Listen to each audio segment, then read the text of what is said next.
శ్రీమాత్రే నమః. ద్వాదశ రాశుల్లో ఈ రాశుల వారిపై 2025 వరకు శని ప్రభావం ఉంటుంది. అయితే ద్వాదశ రాశుల్లో ఏ రాశుల వారిపై శని ప్రభావం ఉంటుందో, ఏం చేస్తే ఆ శని ప్రభావం నుంచి తప్పించుకోవచ్చో ఈ వీడియోలో చూద్దాం. జ్యోతిష్య శాస్త్రంలో శని గ్రహానికి ప్రత్యేక స్థానం ఉంది. శనిదేవుడిని కర్మప్రదాతగా చెబుతారు. ఆయన కర్మలను బట్టి ఫలాలను ఇస్తాడు.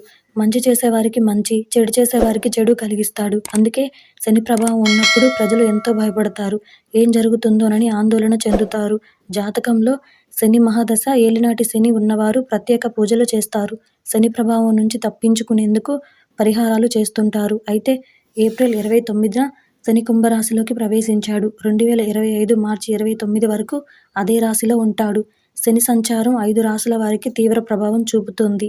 29 ఏప్రిల్ 2022 నుంచి 29 మార్చి 2025 వరకు మకరం, కుంభం, మీన రాశుల వారిపై ఏలినాటి శని ప్రభావం ఉంటుంది. ఏలినాటి శనిలో మొత్తం 3 దశలు ఉంటాయి. ఒక్కో దశ వ్యవధి 2.5 ఏళ్లు.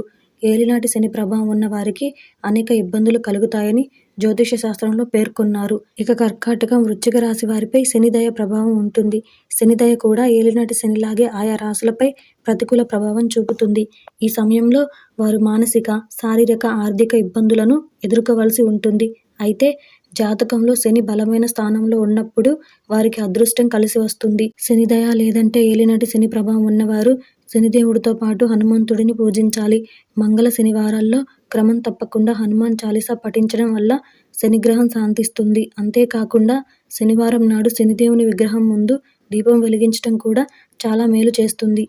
శని ప్రభావం కలిగిన ఈ 5 రాశుల వారు ఈ విధంగా పరిహారాలను పాటిస్తే శని ప్రభావం నుంచి బయటపడొచ్చు. ఈ వీడియో కనుక మీకు నచ్చినట్టయితే లైక్ చేయండి, షేర్ చేయండి. అలాగే మరిన్ని ఆధ్యాత్మిక విషయాల కోసం మన ఛానల్ని సబ్స్క్రైబ్ చేసుకోండి.